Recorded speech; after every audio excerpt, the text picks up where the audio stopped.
Eh les potos, mais alors rien à voir. Top 5 très rapide des meilleurs jours de l'émission Les Traîtres. En 5ème position, Tom Pernaut, parce qu'il y a un moment donné dans l'émission, il a annoncé les 3 traîtres. Mais visiblement, c'était un éclair de génie parce que le poteau, après ça, il a arrêté de réfléchir. 4ème position, Norbert Tarrer. Faut admettre que le boug a géré, en plus il est resté relativement correct. Après, fallait avoir des oursins dans les yeux pour pas voir qu'il transpirait à grosses gouttes dès qu'on lui posait des questions. En 3ème position, la table ronde. Faut admettre que porter une 50aine de lingots sur le dos, faut le faire. En 2ème position, Eric Antoine. Ah, le bouc voulait que les traîtres gagnent et il a réussi sa mission. Et en première position, parce que évidemment il faut un petit peu de sérieux. Non, le bouc sur le tableau, il a été trop fort. Vraiment, ce simple tableau a permis à un teubé d'induire tout le monde en erreur. Les autres nuls, mais alors nuls. Les potos, comment ça va? Pour être franc avec toi, à la base, j'avais prévu une autre vidéo. Mais j'ai décidé de pas la sortir pour des raisons que je t'expliquerai dans un futur proche. Entre temps, je regardais les derniers épisodes de One Piece. Et donc j'ai décidé de prendre le risque de t'expliquer pourquoi moi je trouve que c'est surcoté. Prendre le risque, c'est un grand mot, hein. Mais on connaît la communauté One Piece. Alors attention, One Piece c'est bien, hein. Mais pour être plus clair sur ce terme surcoté, vous en faites tout simplement beaucoup trop, les potos. Et justement, hein, les derniers épisodes en disent long sur le fait que vous en fassiez beaucoup trop. Et j'irai même plus loin en assumant le fait que je pense que c'est même pas dans le top 5 des meilleurs shonen. Enfin, quand je dis que j'irai même plus loin, ça y est, c'est fait, hein. Je vais pas développer ça, finalement ça reste subjectif. Et en plus, c'est pas le sujet. Mais au moins tu connais mon avis sur la question. Bon, si t'as pas fait ton caca nerveux et que t'es toujours là, on va enchaîner mon poteau.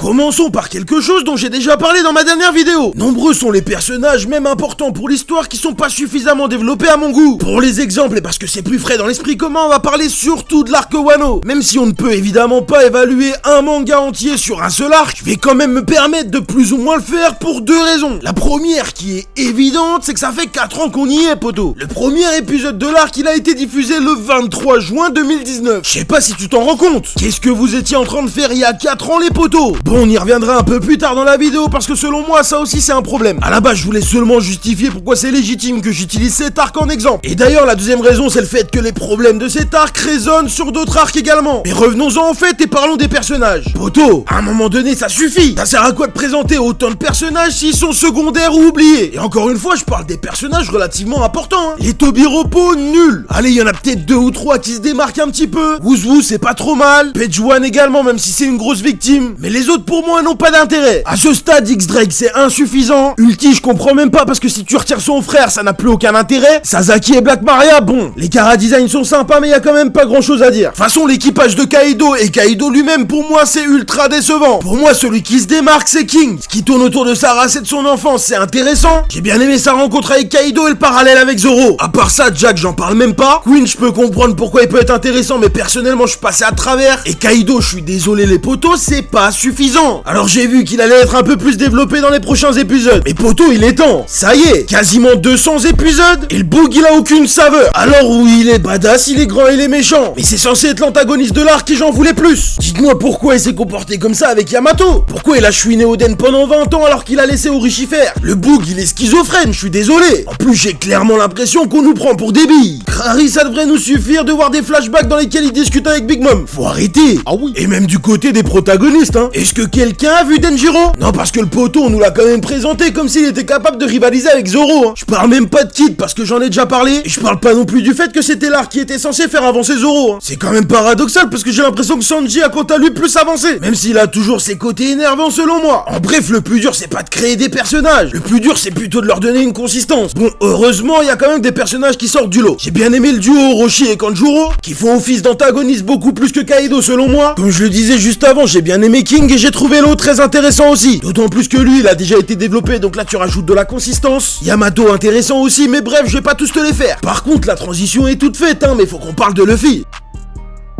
Non, parce que les potos, j'étais pas au courant. Luffy c'est un super saiyan en fait. Parle pas de sa peu-coup dans son mob Nika, quand même. Mais le boug il se prend v'là les raclés et à chaque fois il est plus fort. Donc il est sur le point de mourir, il devient plus fort. Comment te dire que ça fait beaucoup? Déjà je l'annonce, comme ça c'est dit, il y a au moins une défaite de Luffy en trop. La première fois, pourquoi pas? Ça lui permet de jauger la puissance de Kaido. Pour l'histoire, ça lui permet de faire les rencontres nécessaires. Donc celle-là, elle est nécessaire. La deuxième défaite, bon, ça commence à faire beaucoup, mais on peut le comprendre. Notamment pour emmener le power-up nécessaire. On sait que c'est comme ça que ça se passe dans la plupart des shonen, donc celle-là on veut bien l'accepter aussi. Par contre ça y est, au bout d'un moment on a compris. Franchement le reste c'est trop. Sinon j'étais pas au courant non plus. À un moment je savais pas si je regardais One Piece ou Qui veut sauver la peau de Roger Rabbit. Alors attention, j'adore Roger Rabbit. Mais poto, on s'est perdu quelque part là, non? Pense Oda, il aime les cartoons. Mais ça y est poto, reste concentré, non? C'est pas parce que t'aimes l'hiver que tu vas te mettre à rajouter des pingouins partout. Ok, oublie ce que j'ai dit. Non mais en vrai, pourquoi pas? Je pense que l'idée c'est d'appuyer le fait que ce soit celui qui donne le sourire au peuple. Mais le problème, poto, c'est que c'est mal exécuté. Bah oui, fallait bien le dire. Je vais pas faire l'expert sur la question, mais je te donne un exemple. La blague des yeux qui sortent de leur orbite, il y a eu le droit 5 ou 6 fois en un épisode. Donc si je suis honnête, j'ai pas trouvé ça super agréable à regarder. Il me semble quand même qu'on a vu beaucoup mieux en termes d'animation ces dernières années. Et pour en revenir à Luffy, alors je suis pas un expert One Piece, mais il y a quand même un truc qui me dérange. On nous parle de liberté, mais le personnage principal qui incarne ça se retrouve à suivre le destin d'un autre. Il y a quand même quelque chose qui me dérange dans cette idée. Alors après peut-être que ça va devenir SNK et qu'on va nous expliquer que Luffy en fait c'est lui l'origine de tout. Mais poto, force est d'admettre, je suis pas sûr que ce soit convaincant. Pour moi c'est décevant parce qu'en termes de personnage principal d'un manga, Luffy c'est tier S. Enfin bref, après c'est que mon avis, mais on va quand même passer à la suite. Il y a une chose en particulier que j'ai toujours trouvé particulièrement mal fait dans One Piece. Et je trouve ça encore plus aberrant dans cet arc. Et c'est tout simplement les échelles de taille en fait. Ça n'a absolument aucun sens. Et ça se voit encore plus quand on a affaire à des sacrés beaux bébés comme Big Mom et Kaido. C'est toujours pareil, à quoi ça sert de faire des personnages de 9 mètres si dans 90% des cas t'as l'impression qu'ils font la même taille que les autres. Personnellement, je sais pas ce que t'en penses À chaque fois qu'il y a des plans d'Onigashima, je me demande comment tout le monde est rentré. Parfois Kaido est là en dragon et sur un plan large tu le vois pas. Alors je sais pas exactement, mais dans cette forme-là, il doit faire 30-40 mètres, non? Quand tu le vois, Jack, t'as l'impression qu'il fait la taille de 8 immeubles. À côté de Kaido, il est tout petit alors qu'il est censé être plus grand. Vraiment, il y a clairement un problème à ce niveau-là et je pense que je suis pas le seul à l'avoir remarqué. Je finis avec une dernière image très concrète. Peu importe le plan, on a tous l'impression que Big Mom et Kaido font sensiblement la même taille. Pourtant, il y a 1m70 qui les sépare. À peu de choses près, Big Mom elle fait un Luffy de plus que Kaido. On parle même pas de quelques centimètres. Enfin bon, je pourrais passer la journée à te donner des exemples qui vont dans ce sens, mais j'ai piscine. Clairement, je pense que tu peux que être d'accord, donc on passe à la suite. On va finir avec le plus gros problème de One Piece selon moi. Poto, c'est beaucoup trop long, faut le dire. Bah oui. Alors je sais bien qu'il y a une majorité qui pense que c'est fou parce que ça existe depuis 20 ans, etc. etc. Poto, je vais être clair, je suis pas du tout en adéquation avec ça. C'est pas le tout de tirer sur la corde, de faire durer encore et encore. Le véritable problème selon moi, c'est que si on revient sur Wano 2 petites minutes, ça fait 4 ans, quasiment 200 épisodes, c'est bon? Force est d'admettre qu'il y en a la moitié qui servent pas à grand chose. Tout le monde trouve que cet arc est super long. C'était déjà le cas de l'arc One Cake Island, c'était déjà le cas des arcs Alabasta et Dressrosa. Selon moi, très clairement, on est plus sur la quantité que sur la qualité. Et d'autant plus sur ces 2 derniers arcs. Poto, c'est plus possible de lancer des épisodes qui commencent au bout de 6 minutes. Entre les résumés de résumés, puis les précisions qu'on avait déjà, poto, c'est trop. En fait, en 2023, un épisode de One Piece, il dure 10 minutes. On en a marre. Je suis à peu près sûr qu'il y a des Einstein parmi vous qui vont me dire, bah lis le manga. Poto, je te l'ai déjà dit, j'ai une vie, c'est bon? J'ai d'autres mangas à lire avant de me lancer dans plus de 100 tomes. One Piece, je suis only anime et ça me va très bien comme ça. Mais ça m'empêche pas de voir tout un tas de défauts. Parce que poto, parfois faut être objectif. Pour y revenir, il y a également un problème majeur lié au fait que One Piece c'est beaucoup trop long. Les combats sont flingués. Et là je parle même pas d'animation, mais juste du fait que les combats soient autant découpés. Tu vois 3 coups, ça switch sur le grand nez d'Usopp en train de fuir la bataille, puis ça revient sur le combat 2 minutes avant d'enchaîner sur ce qui se passe sur Wano. Tu reviens à Onigashima sur un autre combat, mais en fait tu vois rien parce que c'est pas le moment. C'est trop. Est-ce qu'on peut avoir un peu de rythme s'il vous plaît? Bon, après on vient nous dire que le combat Zoro King il est stylé. Alors oui, effectivement, il y a un moment où on se concentre dessus et effectivement c'est très bien. Mais poto, combien de temps avant? À peu de choses près, ce combat là quand il a commencé c'était le confinement poto. Faut pas déconner. Conclusion mes petits renards. Ceci est un petit moment jeu proposé par votre très cher moi-même. Ah oui bien sûr tu connais, ça va aussi compter pour le référencement. Dorénavant régale-toi car à chaque vidéo un petit jeu de la sorte sera proposé. Donc poto fais pas le rat, joue et donne ta réponse en commentaire. Bisous. T'as 5 secondes si possible sans mettre pause pour trouver ce personnage. Réponse dans la prochaine vidéo.